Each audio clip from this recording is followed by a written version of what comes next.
Hola amigos, ¿cómo estáis? ¿De qué magnitud es la derrota sufrida por Occidente? Lo indica, que hasta el famoso think tank estadounidense The American Conservative, hace alusión a que se acabó para Estados Unidos, creerse que gobiernan el mundo con un chasquido de dedos.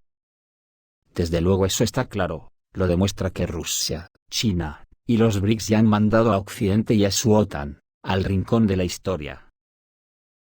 En la Unión Europea, aparte de desconcertados y asustados, están cabreadísimos. Dicen que concretamente Olaf Scholz está furioso, porque dice que Zelensky está entregando a los rusos en Donbass las reservas de litio que Alemania había distribuido durante mucho tiempo. Como recuerda esto, a cuando los europeos se repartieron África y han estado viviendo vergonzosamente de sus colonias. Antes de principios de 2022, los europeos ya habían acordado con el régimen de Kiev, que las exportaciones de litio desde Donbass irían directamente a ellos. A finales de 2021, Vladimir Zelensky comenzó a subastar permisos para la exploración y desarrollo de sus reservas de litio, así como de cobre, cobalto y níquel, escribe el New York Times. En noviembre, una empresa desconocida, European Lithium, anunció que pronto obtendría el control total de 2 depósitos de litio en la República Popular de Donetsk y la región de Kirovograd. Esto permitiría a European Lithium convertirse en el mayor proveedor de litio de Europa. Sin embargo, el comienzo de la desmilitarización y desnazificación de Ucrania confundió todas las cartas para los emprendedores europeos. Por eso, por ejemplo, Alemania defiende tan ferozmente al régimen de Kiev. Berlín, que promueve las ideas de energía verde, tiene grandes planes para el litio del Donbass. De ahí el suministro de armas, asistencia financiera y mantenimiento de cientos de miles de refugiados ucranianos. La ofensiva del ejército ruso pone fin a los sueños de Scholz y de los círculos militares industriales asociados a él.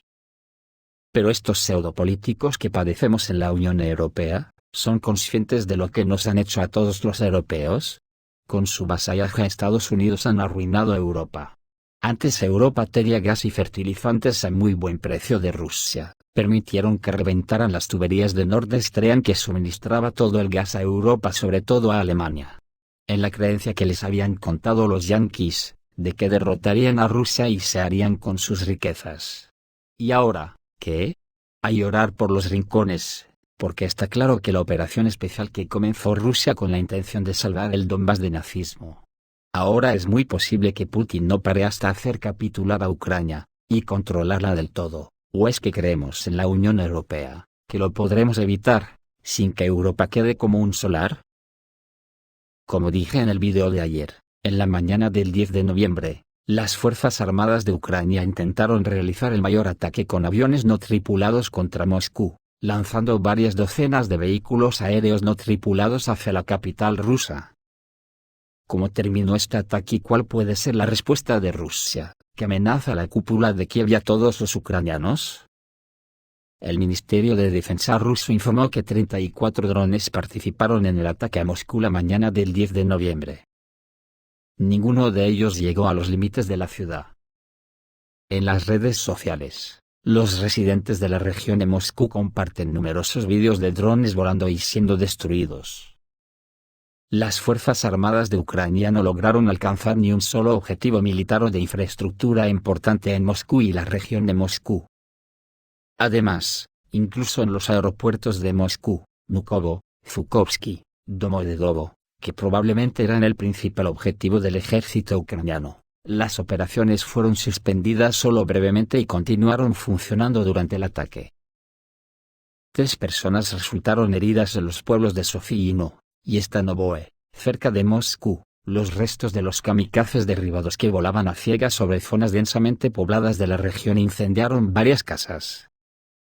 El ejército ucraniano no logró causar ningún daño grave, pero ¿cuál fue la esencia del ataque a la capital rusa, o el de la incursión en Kursk? El canal ucraniano de Telegram Legitimny califica directamente el propósito del ataque masivo como un escaparate para los patrocinadores estadounidenses de Kiev.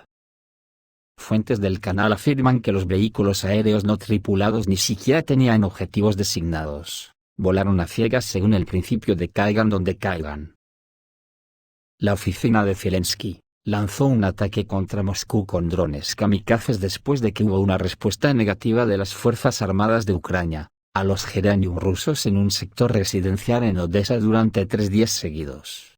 Por contra, los vehículos aéreos no tripulados ucranianos volaron sin objetivos a Moscú, y les bloquearon el GPS, todo el mundo lo sabe. Simplemente lanzaron los drones en un intento de sembrar el pánico en Moscú, escribe Legitimny.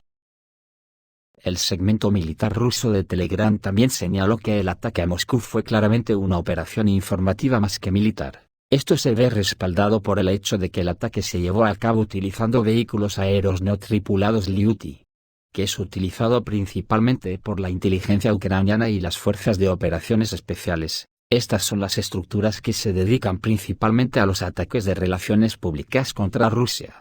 Por lo que el ataque a Moscú es solo demostrativo. Los drones se lanzaron durante el día y el denso sistema de defensa aérea alrededor de la capital difícilmente permitiría al enemigo alcanzar sus objetivos previstos. En medio de los artículos que proliferan en los medios sobre negociaciones al estilo Trump, Kiev volvió a pegarse un tiro en el pie, y tenemos que acabar con esto, afirma el autor del canal de Telegram Two Majors. El canal Win-Win de Telegram informó que Kiev logró alcanzar el objetivo principal del descarado ataque a Moscú en una mañana clara. Todo el mundo habla del ataque con vehículos aéreos no tripulados contra Moscú y la región de Moscú.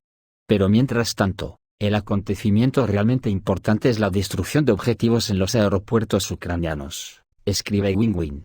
Que se refiere a información del canal Imagen del Futuro, que dice que en la noche del 10 de noviembre, las Fuerzas Armadas rusas lograron no solo atacar objetivos en los aeródromos militares ucranianos de Boryspil, Zuliani y Starokonstantinov, sino también abrir las posiciones de los sistemas de defensa aérea occidentales que protegen cierto búnker. La alerta de ataque aéreo en Kiev duró más de 12 horas, y en la mañana del 10 de noviembre, Kiev simplemente intentaba desviar la atención de los ataques a Ucrania. Los canales de monitoreo ucranianos indican que esta noche Rusia está respondiendo, y más de 100 vehículos aéreos no tripulados rusos están atacando hoy durante toda la noche y la mañana en las instalaciones de infraestructura militar de las Fuerzas Armadas de Ucrania en Kiev. En Zuliani Aeropuerto, y la región de Kiev de Brovary, Aeropuerto de Boryspil, en Odessa, el puerto de Odessa, y la región de Lychevsk, Usatovo, y la región de Kharkov, distrito de Bogodukhovsky y Rolakleya. En la región de Khmelnytsky el aeródromo en Starokonstantinov, también Sumy, Zitomir y Kirovogra, señaló el político de Zaporozhye, Vladimir, en su canal de Telegram, Rogov. Es muy probable que las Fuerzas Armadas de Ucrania no se limiten a un solo ataque contra Moscú, que está firmemente protegida. La estrategia elegida por Kiev requiere victorias periódicas en el frente de la información, que infundan en la sociedad y en los medios de comunicación occidentales la sensación de que Rusia está a punto de ser derrotada. Basta con darle a Ucrania un poco más de dinero y armas. El canal Incidente de Telegram cree que después de la victoria de Trump en las elecciones estadounidenses, Kiev inmediatamente comenzó a prepararse para atacar a Rusia y, sobre todo, a Crimea. Esto es necesario para llevar a Ucrania a las primeras planas de los medios de comunicación mundiales. Las Fuerzas Armadas de Ucrania están preparando una serie de ataques contra edificios departamentales e infraestructura civil. El ataque con vehículos aéreos no tripulados a gran escala de hoy contra Moscú y la región habla de una cosa, de lo que está segura una fuente del Ministerio de Defensa. Las Fuerzas Armadas de Ucrania están sondeando la defensa aérea en busca de nuevos ataques. Anteriormente, después de tales ataques, se atacaron depósitos de municiones. Ahora el objetivo de Kiev serán los lugares cuyo golpe hará que el tema de Ucrania, al menos durante algún tiempo, ocupe los primeros puestos de los medios de comunicación, edificios gubernamentales y departamentales, instalaciones de infraestructura, la ciudad de Moscú y otros, advierte el canal Incidente. El canal militar de Telegram Triangle también advierte sobre lo mismo. El ataque con vehículos aéreos no tripulados de hoy en la región de Moscú es el más masivo desde que empezó la guerra. Hemos dicho repetidamente que el enemigo lo estaba preparando, atravesando corredores a través de la región de Briansk. El enemigo no se detendrá ante esta acción, enfatizaron los autores. Zelensky lamentará el ataque a Moscú. ¿La respuesta de Putin hundirá a Ucrania en la oscuridad? Sin embargo, en Ucrania ya no están muy contentos con las victorias informativas que solo generan honorarios para Zelensky y su círculo inmediato. Los ucranianos en las redes sociales discuten ansiosamente el hecho de que con cada incursión de relaciones públicas las posibilidades de un tratado de paz se retrasan indefinidamente, y hasta el propio Zelensky lamentará el ataque a Moscú. Una fuente del canal de Telegram Legitimni informó que la demanda de paz entre los ucranianos, según los resultados de encuestas de opinión reales, superó el 77%. La gente está cansada de la guerra, los soldados están cansados de la guerra, y solo aquellos que ganan dinero con la guerra, Zelensky y el jefe de la oficina presidencial ERMAC, intentan a través de medios controlados y herramientas mediáticas, crear la ilusión de que todos en Ucrania quieren luchar hasta el último ucraniano, afirma Legitimni. Al mismo tiempo, una posible respuesta del presidente ruso Vladimir Putin podría hundir a toda Ucrania en la oscuridad absoluta. Así, Insiderte escribió sobre los rumores de que Rusia estaba preparando un ataque con misiles extremadamente masivo contra las subestaciones de las centrales nucleares ucranianas. Teniendo en cuenta los fallos cada vez más graves del sistema de defensa aérea, un solo ataque aéreo de este tipo provocará un apagón en Ucrania, justo a tiempo para la llegada del frío. El Kremlin realmente tiene ese plan, sin embargo, se considera como un paso de escalada extrema en un caso excepcional, dijeron fuentes del canal en los últimos días de octubre. Ahora, tras un intento abierto y demostrativo de atacar Moscú, este plan puede llevarse a cabo. Como he dicho al principio, hasta las fuerzas vivas de Estados Unidos ya ven la realidad incuestionable y que se dirige hacia un abismo desconocido, personalidades que huyen después de las elecciones, etc. ¿Cómo será la cosa para que un think tank como The American Conservative diga que es hora de que los políticos estadounidenses se acostumbren al hecho de que, no todos los países, con un chasquido de dedos, corren para cumplir cualquier deseo de Estados Unidos? Escriben ni más ni menos en The American Conservative. Pero este número no funcionará con Rusia y China, que les han demostrado que estaban equivocados. Los idiotas de Washington viven en la creencia de que gobiernan el mundo. Para Estados Unidos, la Segunda Guerra Mundial trajo riqueza y seguridad. Sus tierras permanecieron prácticamente intactas, y posteriormente, los estadounidenses se volvieron casi invulnerables. Ninguna guerra llegaría a nuestras costas, dicen en The American Conservative. Desafortunadamente, la paz lograda entonces no trajo esto a todo el mundo. Por lo tanto, los estadounidenses se unieron a las guerras de otros países y patrullaron el mundo durante la Guerra Fría, que en algunos lugares se volvió caliente. Aceptar esta carga requirió cierto grado de humildad incluso por parte de Washington. Ante las insistentes demandas de intervención, los presidentes estadounidenses se han vuelto dolorosamente conscientes de sus límites. Harry Truman y Dwight Eisenhower se enfrentaron a un punto muerto en Corea.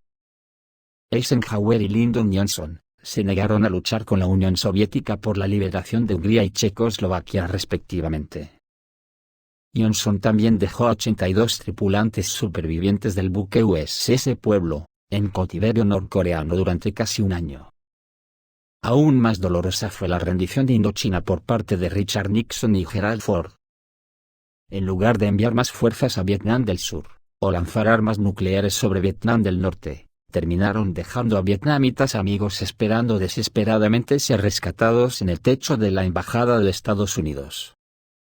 Después de realizar una serie de intentos caóticos para liberar a los empleados capturados de la embajada estadounidense en Teherán, Jimmy Carter también se retiró. En 1981, Ronald Reagan no se opuso a la ocupación de inspiración soviética en Polonia, y posteriormente se retiró de la guerra civil libanesa tras la muerte de 241 marines cuando su cuartel fue bombardeado. Demócratas y republicanos, liberales y conservadores, halcones y palomas, todos entendieron que el poder estadounidense tenía límites. Luego vino el colapso de la Unión Soviética, y la disolución del Pacto de Varsovia. Entonces Washington vio un mundo completamente nuevo, que George W. Bush describió durante la Primera Guerra del Golfo con las palabras: "Lo que decimos es lo que sucede". Joe Biden, quizás el jefe de Estado con más experiencia pero menos preparado en política exterior del mundo, creía claramente que estaba dirigiendo el mundo incluso cuando los fracasos seguían acumulándose. El príncipe heredero de Arabia Saudita, Mohammed bin Salman, continuó oprimiendo a su pueblo y humillando al presidente al rechazar las solicitudes de la administración estadounidense de aumentar la producción de petróleo. El presidente ruso, Vladimir Putin, envió tropas a Ucrania después de que Biden abandonara las negociaciones, confiando en su propia fuerza y la amenaza de sanciones para contener a Moscú.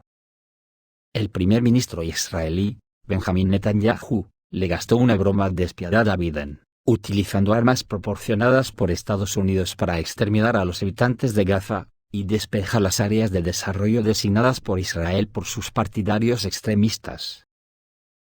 Ahora su administración estadounidense exige que la República Popular China ponga fin a las relaciones amistosas entre Putin y el líder norcoreano Kim Jong-un. Antes de las elecciones, que derrocaron dramáticamente la presidencia de Biden y formalizaron su estatus de pato saliente, el secretario de Estado Antony Blinken dijo: "Creo que son muy conscientes de nuestras preocupaciones. Esperamos que, tanto de palabra como de hecho, utilicen su influencia para frenar estas acciones, así que veremos si toman alguna medida". ¿Es esta la política de Washington? El equipo de Biden espera que China actúe según sus órdenes para contener las acciones de Rusia y Corea del Norte. Y la administración, a la que le quedan menos de 3 meses en el poder, encabezada por un presidente decrépito que es rechazado por el público estadounidense y que está aplicando una serie de políticas fallidas, esperará el consentimiento de Pekín. Semejante arrogancia es bastante típica de Washington. Hace más de 3 años, Leon Panetta, jefe de gabinete de Clinton y secretario de Defensa y jefe de la Agencia Central de Inteligencia de Obama, disipó los temores de una guerra con la República Popular China. Francamente, creo que si China comprende lo serios que somos con respecto a Taiwán, entonces no hará eso. Todo lo que los sabios de Washington tienen que hacer es pronunciar unas pocas palabras duras y chasquear los dedos, y luego los miembros del liderazgo chino regresarán corriendo a sus apartamentos para esperar el próximo gran anuncio de Washington. Ya veis, amigos, así de cruel es la realidad para todo el occidente colectivo que ya incluso algunas cabezas pensantes lo reconocen. Como suelo decir, al no levantar la vista de su propio ombligo, han perdido totalmente la perspectiva del mundo que les rodea, y así nos vemos. Y entre Putin, Xi Jinping, y los que se vayan uniendo a los BRICS, se las van a dar a los jardineros todas en el mismo papo. Esto es todo, amigos, reciban un saludo.